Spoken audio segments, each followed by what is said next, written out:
Introducing our next two presenters, both of whom believe in freshness in what they do. Philly Mag's brand manager, Ashley Primis, and author, philanthropist, and chef, Marc Vetri.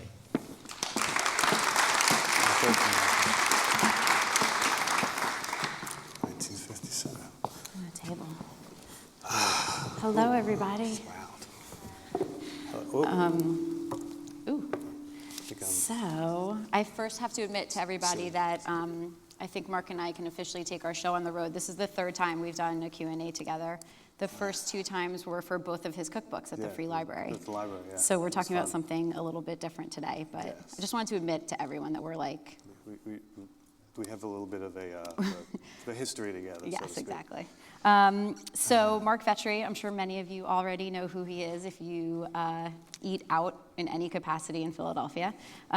He is, I have a long list of stuff here. You are a chef, a father, a James Beard Award winner, a philanthropist, a Philadelphia native, and you own 5 restaurants?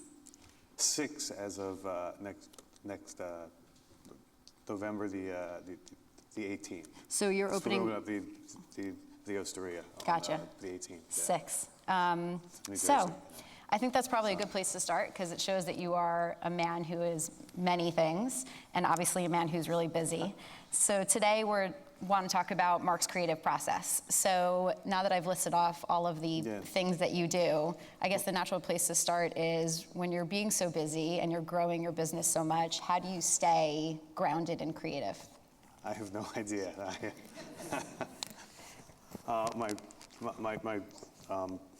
My wife helps me with that, obviously, you know. But I mean, yeah, you were actually saying, yeah, I have 6 restaurants now. So, but you know, for the first, I think 9 years, I had just the one restaurant, and then you know, then in I think it was 2008, then we opened up the Osteria, and then over the next 3 years we opened up. Then over the next 5 years we opened up 3 more restaurants, and then this year we're opening up 3 restaurants alone. So it's kind of been this, you know, sort of hierarchy of like, okay, let's lay down the foundation first, you know, and that was the first sort of 9 years, and then after that it was okay. Well, you know, let's do the one restaurant, then let's you know, maybe have another one, and then you know, then we sort of started to build on that, and like now we're just like rolling the dice and opening up restaurants. But you know, to make that I think happen, you know, you have to certainly, you know, start slowly, and you know, build everything around you, and that's, you know, not only the restaurants, but that's also, you know, the folks who you work within your organization, you know, and there's just no way to open up, I think, a lot of the restaurants without, you know, without having some awesome folks who work with you, and I think that's for first and foremost, like they're the ones who sort of make it, you know, real for you, and I think help you, you know, stay on a certain, you know, level. So tell us a little bit about the 9 years you said between when you opened your first one. I don't know if everybody knows, but Vetri, his first restaurant, was actually where Lebec Fin first the original started. Lebec Fin. So there was creativity and inspiration in the air there. Sure. I mean, when I went there, that was in 1998, and I was actually I actually met with Mr. Perrier, and that I didn't actually know him yet, but he was nice enough to to meet with me, and I was actually looking at all these other restaurants, these larger ones. I don't remember what the names of them actually they were, but he said, Mark, start off really little. This is a 30-seat room. You can really make a name for yourself. You can really make the food that you want to make, and that's really the way that you want to start off. So that was I think really sound advice. And I remember walking in there and just the room, because I remember I actually walked in there with my father, who was like, we were looking at all these other restaurants, and he was like, oh, you want large, you want this, and we actually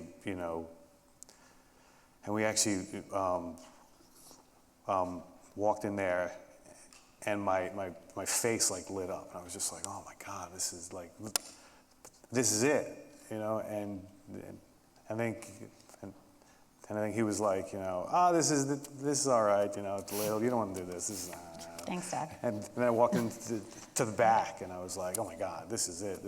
Let's not even look at anything else. And there's a certain, I think there's this energy there that it's just it's not anything tangible. It's just there. And I think through the 9 years there, and now it's 15 years. I think the restaurant has been this huge this evolution, and it's I think that one could say that it's all me and it's all this and that, but it's like, but I think that everyone who has sort of worked there has sort of added their little something, and I have either made it part of the restaurant, or it just never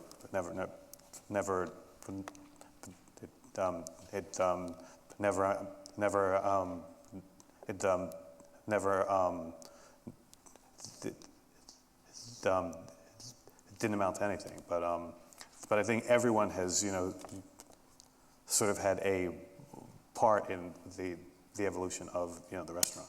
Well, I wanted to talk about that because chefs maybe the image is changing a lot, but they're known to be these creative control freaks, and Yes. It's their idea, it's their name, it's their menu. No one else has a say. You're a sous chef, or you're not the boss. And you have a very different philosophy, and you've always run your restaurants that way. And I think when you talk about your restaurants, you say we. Because you're talking about, you put your fellow cooks on the cover of your first cookbook, Yes. and you dedicated it to the people in your life who have affected your cooking. Sure. So tell me a little bit about how much creative control you give to your staff, your employees. How much, when is it like you just, ignore them? Never ignore them. Well, sometimes yes, I ignore them. Sometimes I don't listen, and my mind is like a little bit sort of.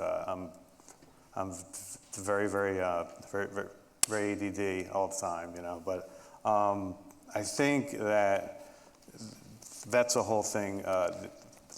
that's I think, all about the chef's ego, and there is a lot of, I think, lots of ego in the restaurant industry, especially I think now with in the world of the whole celebrity the celebrity chef thing, which is just sort of anti, everything about the restaurants. When I started off, it was if you worked really hard, maybe the most awesome thing that could maybe happen is you could own your own restaurant someday, and that was it. That was what we all sort of went for. There wasn't any Food Network. There wasn't anything. There was maybe one day I'm going to own my own restaurant, and that was it. So now, but that's maybe I'll own my own restaurant, but I also want the book deal, and I want the show, and I want the this and that and the other restaurants. So my goal is just this little nothing. So I think that has actually helped with this whole the ego thing. But in our restaurants, I have always I think I was well aware years ago that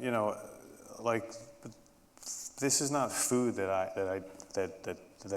I invented. So the only thing that I'm able to do is to respect it and to, maybe take it to a new level within the right parameters, and the reason that I think Vetri worked so well is that we always sort of had all these awesome minds, and I was never the guy to make this thing that, well, this is now how we're going to make this. I was always like, hey guys, what do you think of this? And then how can we sort of make it a little bit nicer? And I would ask them to sort of come up with items, and we would just all work on things together. I think that all of the really incredible items that have lasted, have been a sort of a collaboration from all of us, and I think that's how it always will be. That's great. Not a lot of chefs would say that. Not a lot of chefs would say that. I agree.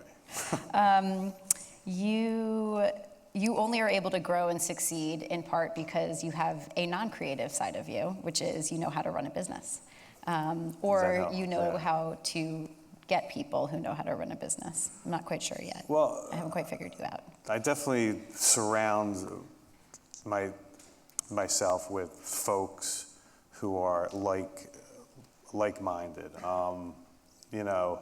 and even now I think I'm less tolerable, of the guy who's just you just know they're not going to make it, and so I think because they don't have all the. It's a work ethic. It's a I think a lot of folks feel like they're entitled to certain things because they're working, yet they haven't earned it yet, and so I think for that reason that when you work for us, you either last 3 months or 3 years. There's not a lot of folks there right there in the middle, because we either know right away or, you just like it. Have you seen people that have in your life, either that you worked with, or even in other industries, or come through your kitchens, that have that amazing creative mind, but don't have the other aspect Oh, that can God. make it work? A lot of people have Yeah. that. They're just like incredibly talented, but they don't know how to to work with others. They don't know how to run an organization. That is the failing, that they're, too much of anything is not a good thing, so I think that you have to have the balance. And, chefs are either really all about food cost and organization, this and that, and yet they don't really, they wouldn't know how to make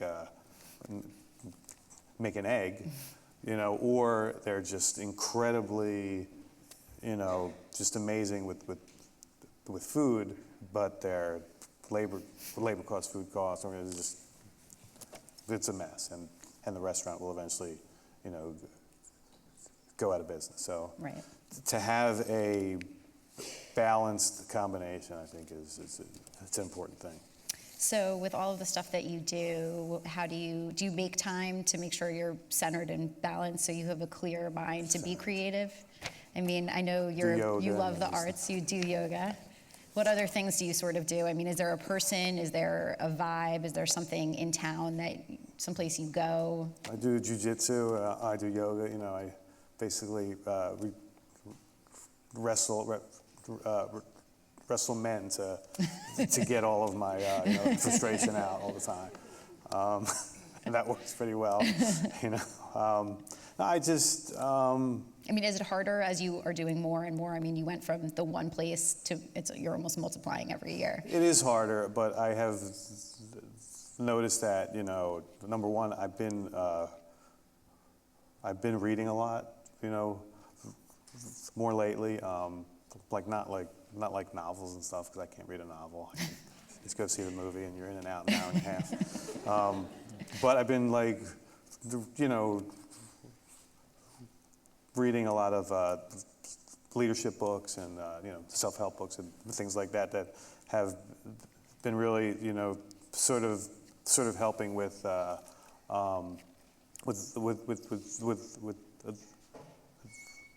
organization and with just knowing how to handle the infrastructure and all that stuff. So that's been